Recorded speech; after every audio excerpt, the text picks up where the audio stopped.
Hello friends, welcome to Unit 3 which deals with the knowledge basis for development of a lesson. Under this unit there are 3 modules. Module 1 deals with specification of learning objectives and cognitive processes. Module 2 deals with the application of taxonomy to writing of objectives, and module 3 deals with the constructivist strategies, principles and the 5E approach to learning. In this session, we are going to deal with module 1, that is specification of learning objectives and cognitive processes. Now let us begin with a question: why is it important for a teacher to state the learning objectives before planning the teaching learning process? I am sure if you are a teacher educator, you must be insisting on your student teachers to write the objectives for every lesson, which are known as the instructional objectives or as the learning objectives, depending upon the intent. Usually we find student teachers struggling to write the objectives. Most of them write the objectives without knowing the purpose, in a very mechanical and in a routine manner. Some of the observations made on formulating the objectives by our student teachers are given in this slide. Please look at the slide. First one, the objectives written are not related to the teaching learning process planned. Second, the objectives are not seen as the learning outcomes which have to be attained during and at the end of the lesson by the learners. The assessment questions or strategies do not have any relationship with the objectives planned, and the student teachers do not know to use the appropriate action verbs in stating the objectives. Most of the time, the objectives written are confined to the lower order outcomes such as remembering or understanding outcomes. They do not attempt at the higher order thinking such as application or analytical or reflective abilities of learners. So, there is a need to make the student teachers to realize the importance of stating the learning objectives and the ways in which to state the objectives before they plan the teaching strategies and assessment of the intended outcomes. They must be given into understanding the relationship between the objectives, the teaching learning processes and the assessment. Before training the student teachers in stating the objectives, they need to be oriented about different domains of learning. As you may be aware of, learning is said to take place when the educational process brings about certain changes in the students at the awareness and conceptual levels. These changes occur in learners as they participate in the learning process. Learning process occurs at thinking, feeling and performing levels, that is at cognitive, affective and psychomotor levels. Now look at the slide, that is the cognitive domain, affective domain and psychomotor domain. We can use simple examples to make student teachers aware of these domains of learning before we put them on the exercise of writing the objectives. Now, let us consider a classroom situation where there is a lesson on plants which has to be taught. The teacher asks the students to collect some plants and observe their parts. The students observe the parts of the plants, record their observations and discuss in groups. The students also identify the different parts, compare the parts of different plants and inquire into certain details like the size, shape and the color of different plants. The students also draw the pictures of the plants by observing them. They may ask several questions to the teacher like why the leaves are in different size and shape, why some plants are small and some plants are big, why are the flowers very colorful and why they are different in different plants. So, we find that different cognitive processes taking place in this situation that leads to construction of knowledge about plants. Now, in a teacher-centered classroom, the teacher tends to explain everything and expects the students to reproduce the same to the questions asked. But in a learner-centered classroom, the teacher encourages the learning process that helps in the development of higher cognitive abilities.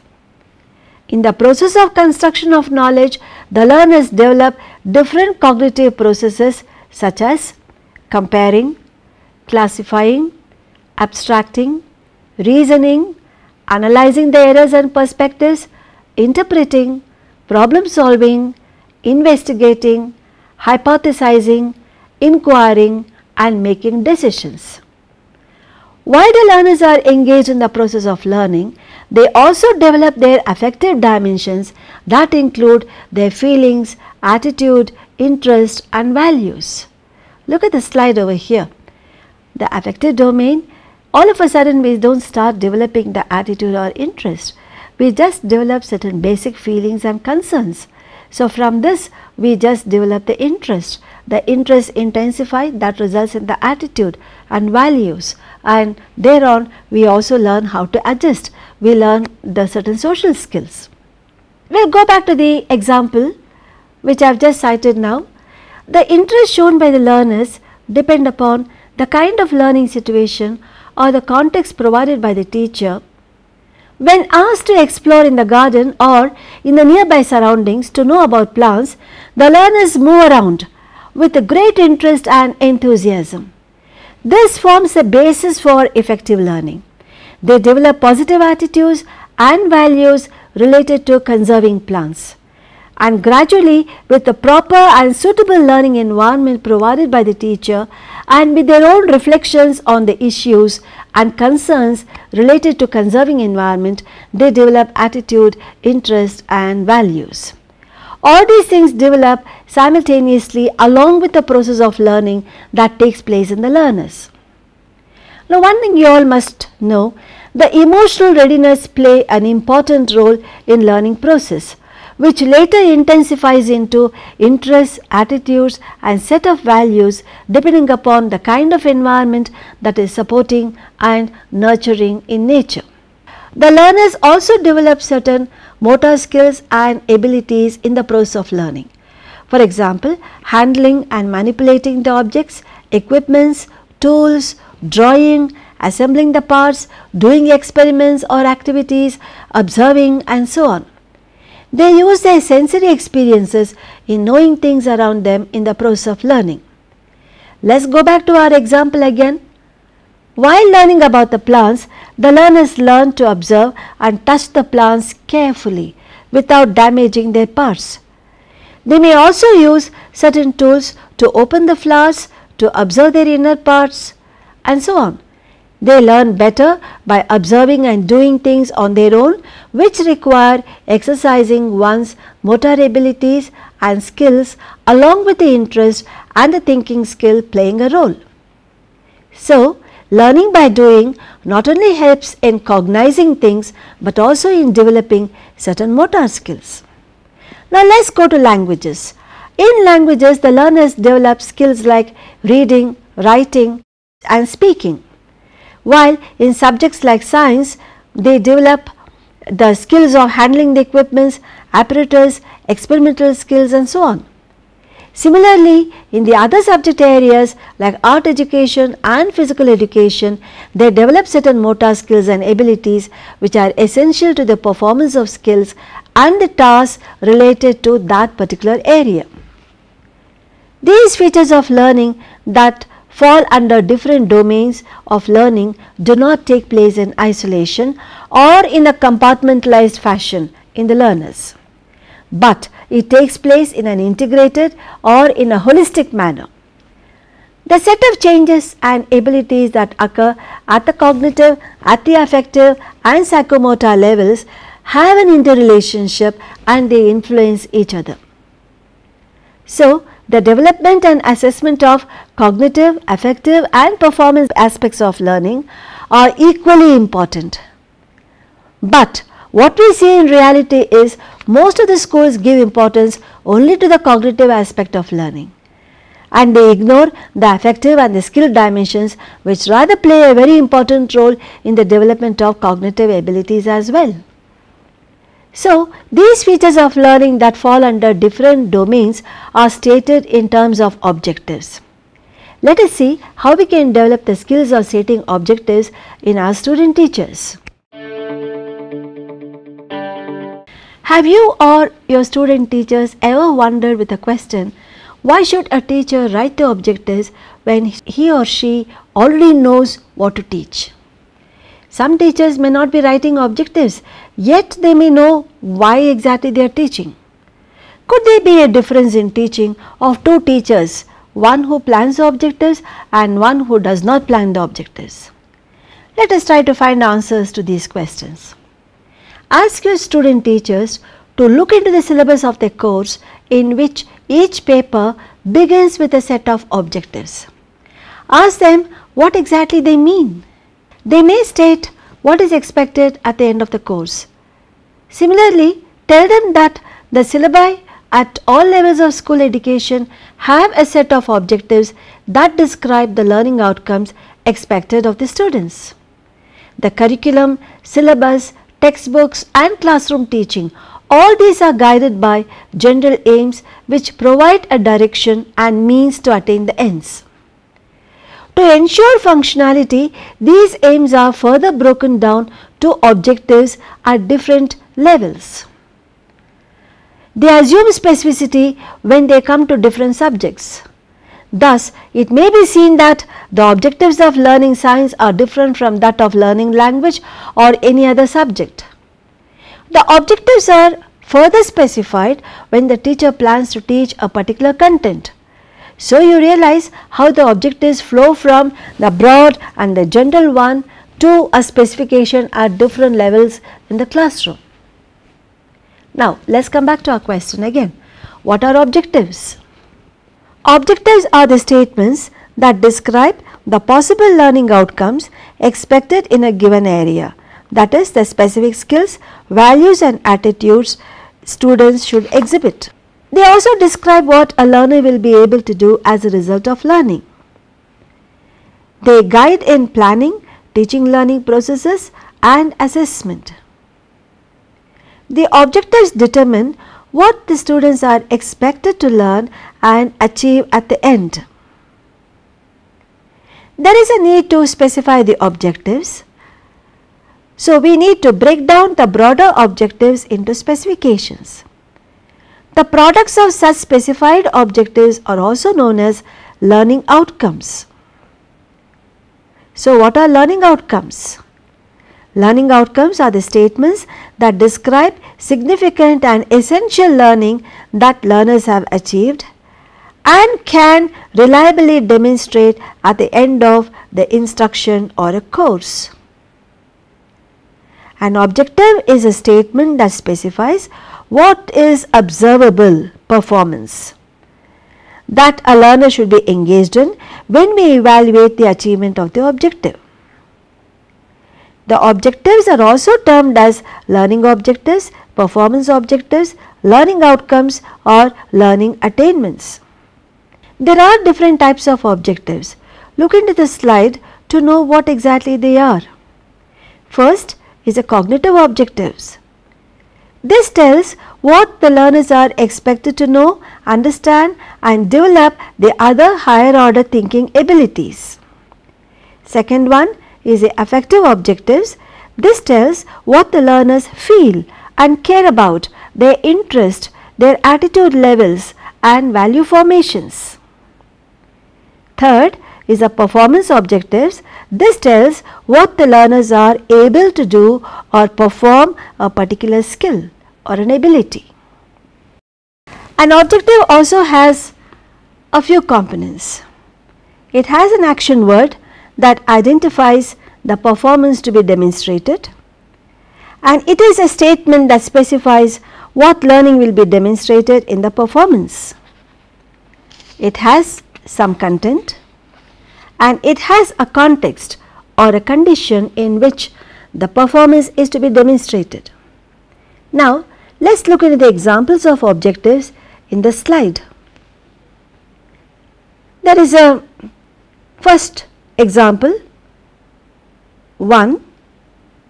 Here you can just read, given a few examples of plants, the learners will be able to classify them into hydrophyte, mesophyte and xerophyte. Or the same statement of objective can be stated in a little different way. Look into the second one. The learners will be able to give at least 3 examples each for hydrophyte, mesophyte and xerophyte. Now look into the example 2. The learners will be able to give at least 5 examples for physical and chemical changes from their daily life observations.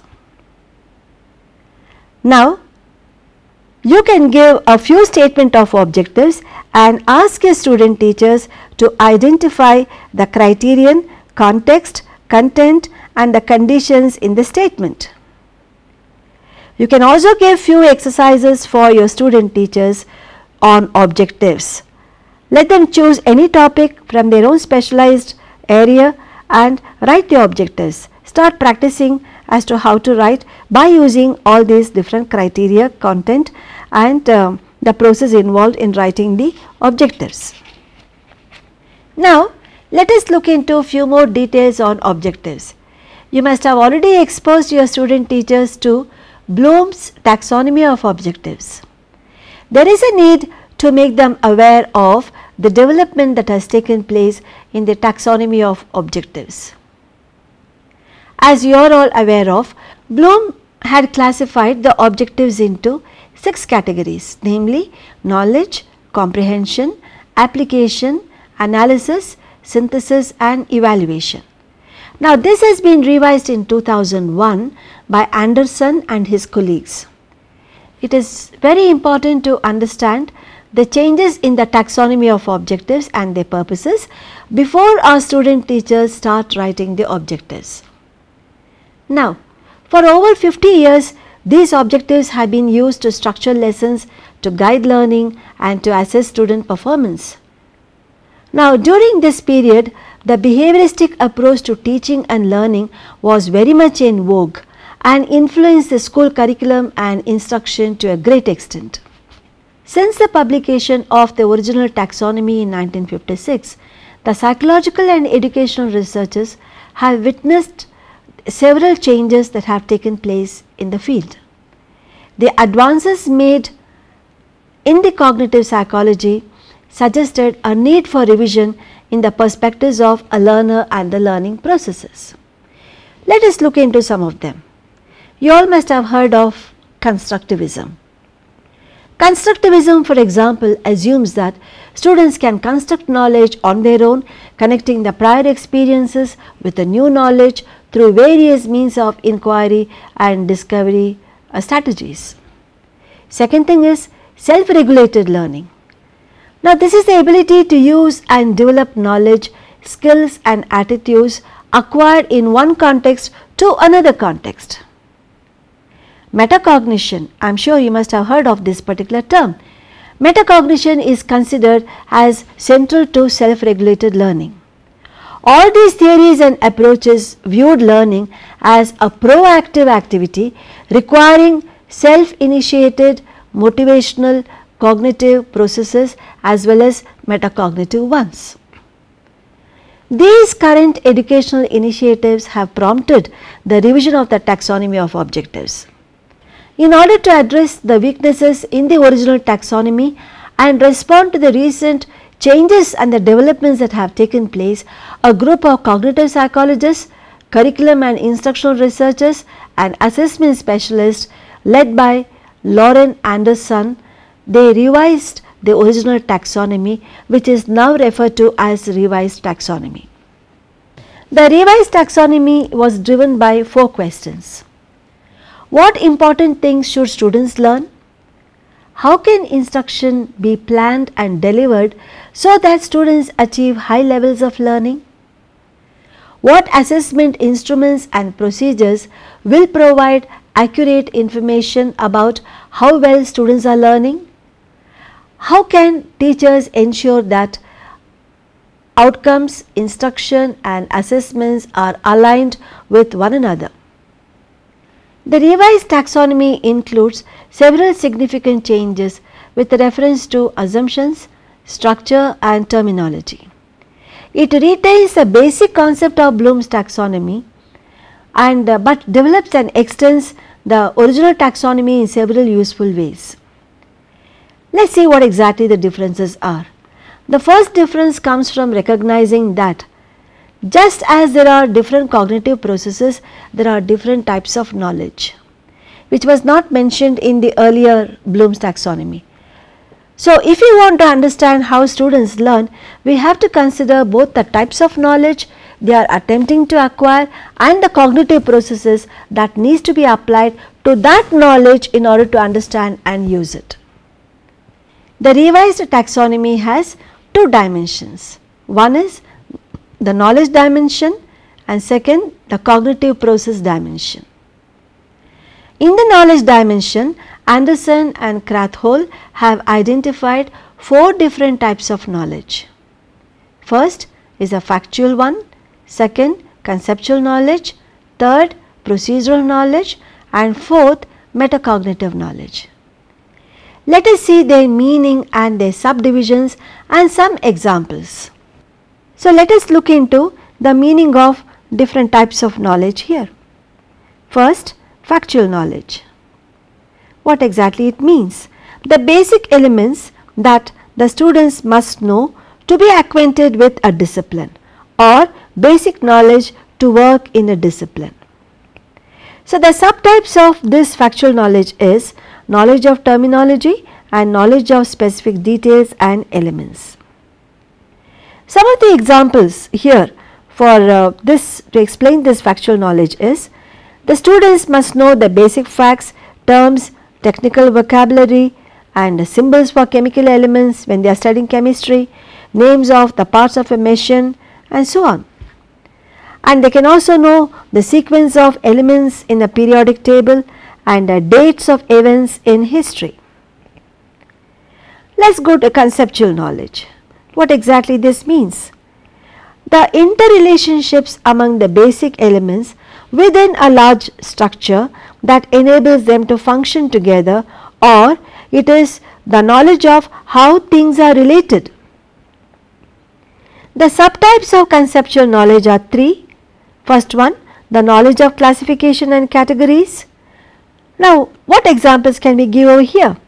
It could be classification of plants and animals, it could be classification of metals and non-metals or periods of the geological time. So, you can go on adding examples that are related to the classification and categories over here. Let us look into the second subtype, knowledge of principles and generalizations. Here we can talk about the laws of motion, laws of supply and demand and also Pythagorean theorem. The third subtype is the knowledge of theories, models and structures. Here we can give examples of structure of an atom, the theory of evolution and several examples of theory drawn from different subject areas could be included over here. The third type of knowledge is the procedural knowledge.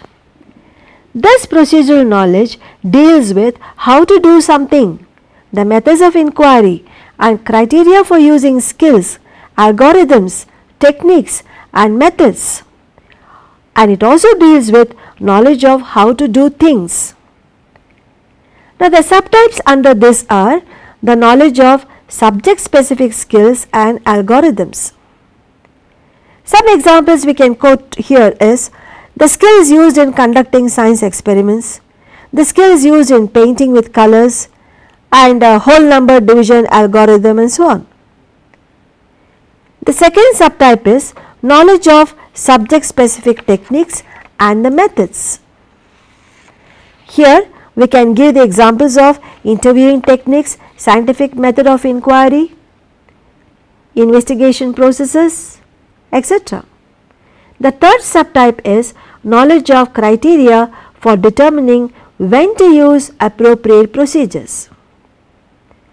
The example here could be the criteria that one uses to determine when to apply a procedure for problem solving. For example, if the student has learnt Newton's laws of gravitation and a problem is given to identify which type of law applies to that particular problem, then the student can just find out what kind of can identify like which Newton's law is applicable in solving the problem. Fourth type of knowledge is metacognitive knowledge. This is the knowledge of cognition in general as well as the awareness and knowledge of one's own cognition.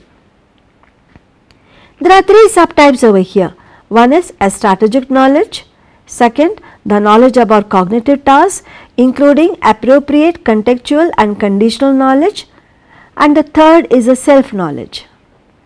Now let us look into some examples under strategic knowledge.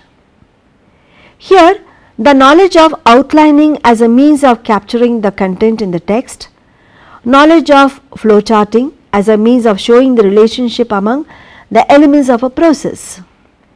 Under the second subtype, we can give examples of the knowledge of the cognitive demands of a particular task and knowledge of the ways in which understanding is typically tested by teachers. Under the subtype self knowledge, we can say that awareness of one's own knowledge level, knowledge of one's personal strength and weaknesses in learning tasks can be used. So to conclude, in this module we have discussed about the meaning of objectives and the importance of objectives and the Bloom's taxonomy, the earlier version of Bloom's taxonomy and the revised taxonomy of objectives. Under that we have seen the two dimensions. One is the knowledge dimensions which is categorized into 4 types, and the cognitive process dimension. We have also looked into certain examples which describes about the 3 domains, that is the cognitive, affective and the psychomotor domains. Now in the next module we will just look into how to apply this taxonomy to our teaching learning processes and how to write the objectives and what kind of help that we can take, what guidelines the revised taxonomy has got to offer us in writing the action verbs while writing the objectives. Thank you all very much.